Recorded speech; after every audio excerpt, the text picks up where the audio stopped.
Do you want to learn brewery and be able to make some beers that can literally give you creative flight in survival mode? If you do, stick around and I'll show you how to do it. Before we begin, if you did play brewery before, it does not work in Sunlit Valley, so they do not grow on these ropes, so there's no point in making it. It just grows on the bottom, like so. Okay, starting out, we want to make a market. It's just one chest and then 4 zinc around, and with him, we can buy a lot of seeds and saplings. What we need for everything for brewery is oak seeds, which is 4 copper, grows in the summer. Wheat seeds, which is 1 zinc, grows in summer and autumn. Barley seeds, which grows in autumn and winter. Corn kernels, 4 copper, summer and autumn. And then the hops.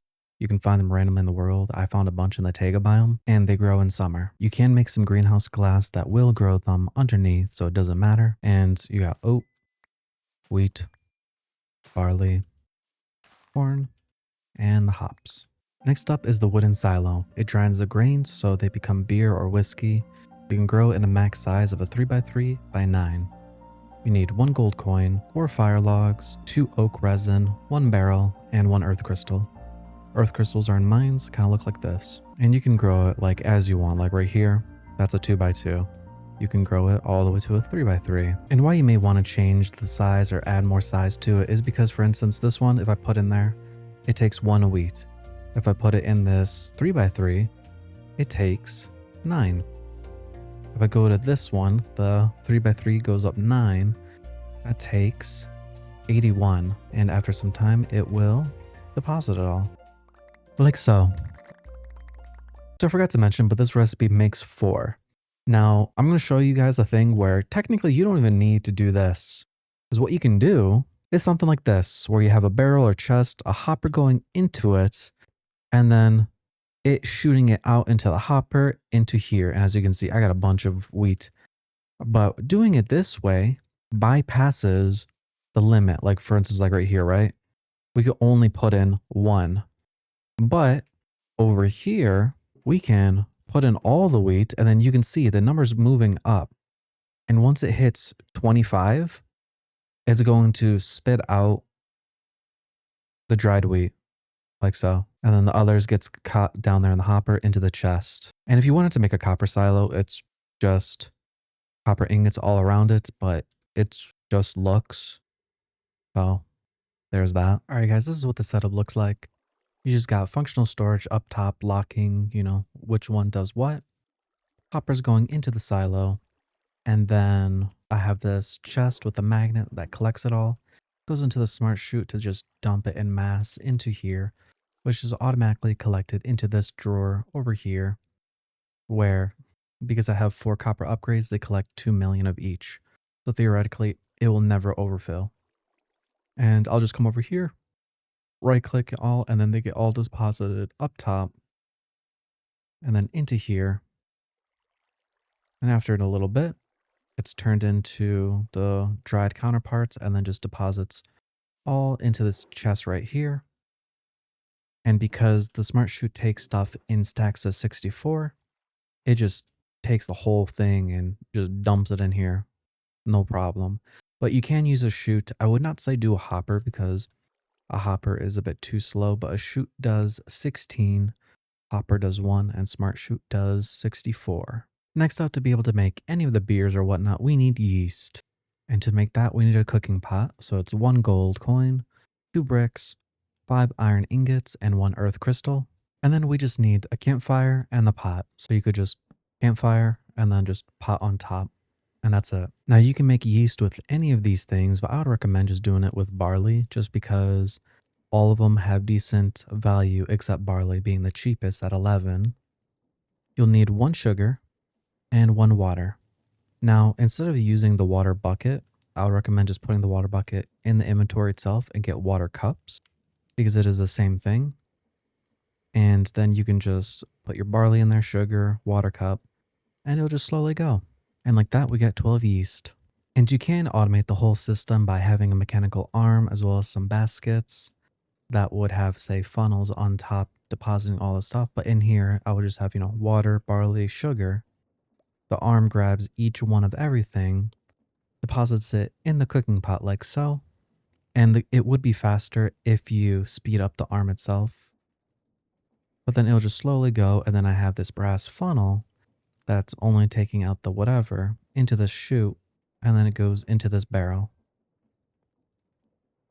And if you want the more in-depth version, you can go to my Farmer Villager guide, and near the end, around 6 minutes, is the whole part about automating this system. It'll be in the link down below. Now, to be able to actually make any of the beers, you need to make a wooden brewing station, which is 3 earth crystals, 3 logs, 1 furnace, and then 2 cauldrons. The upgraded version allows you to make whiskeys also, which is you're going to need that wooden brewing station, 4 copper blocks, 2 pine tars, and then 2 fire quartz, which is found either in the nether or the skull cavern. Looks like this. And then you can upgrade it to the reinforced brewing station, which is 3 iridium scrap, that copper brewing station, 2 more pine tar, and a jade. The iridium looks like this in the skull cavern. And then we just want 4 copper coins to be able to buy 8 beer mugs from the farmer villager guy. Right here. Okay, now with the brewing station placed down, I placed some signs in here, but basically on this side, you put in the ingredients, and then in the minigame, you either have to take or put in water, depending if it's overflowing or too little. When over here has red particles, you just right click, and then to start it all, you just put some coal on this side. So for instance, we're gonna do normal beer. So we're gonna grab yeast, dried wheat, and then hops. We're gonna put yeast, dried wheat, hops in here. And then you would want a infinite water source nearby. And I'll just turn this off. So I'm going to be in survival mode so you guys can see how it works. But it's already cooking, so I don't need any more coal. We add water, and you can hear a sizzle. That means the minigame started. And you just stare at this water right here. When there's too little, we're going to deposit some. And then when there's red particles, we click over there. If this is too little, we add water. This is too much, we're going to take out water. And then we'll just deposit it in there. This is too little, we add again. And with it complete, we can come over here, grab this beer mug. Let's just grab it, add some. And then when we can come in here, we just right click. And that time we only got 3. You can get, I think, anywhere between 1 to 5. But here we got tier 3 quality, which is quite a bit of money. Tier 3 quality for the effects. Now the value is always going to be the same. The quality doesn't change the value. All it's changing is the effect of it and the duration. Now, you can do this whole minigame without actually doing anything. So if we just grab our yeast, our dried wheat, and our hops, and then just put that in there once again, and add our coal, we can just wait. We're going to ignore all the signs. And this is the red particles I was talking about. You would just have to right click it. And so since we failed the minigame, this booze appears as a thing. And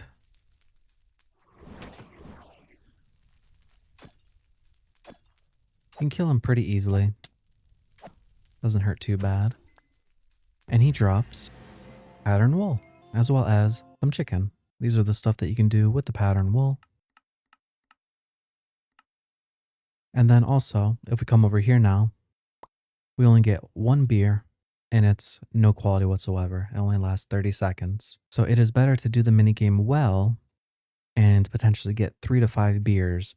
And that's what the point of the reinforced one. You can get, I think, up to 5 beers. So you'll make way more money using this one in comparison to the copper, in comparison to the wooden one.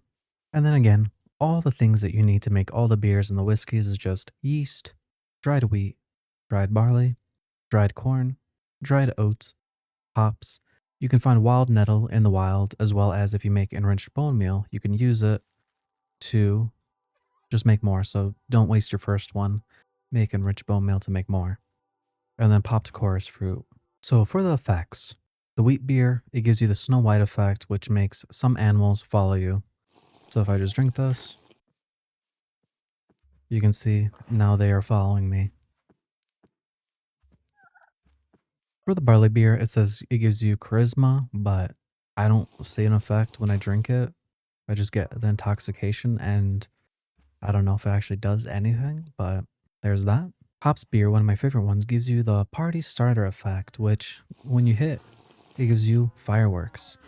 So you come over here and you just kill everything really fast. For the nettle beer, it gives you the effect of pacify, and all I can see is Endermen don't get mad at you when you look at them anymore. So, for instance, I place him down and I'm downcasting my eyes, but I look at him, he just gets angry. I drink it, and he calms down. Now, Opier gives you mining effect, which gives haste 5 and removes mining animation delay.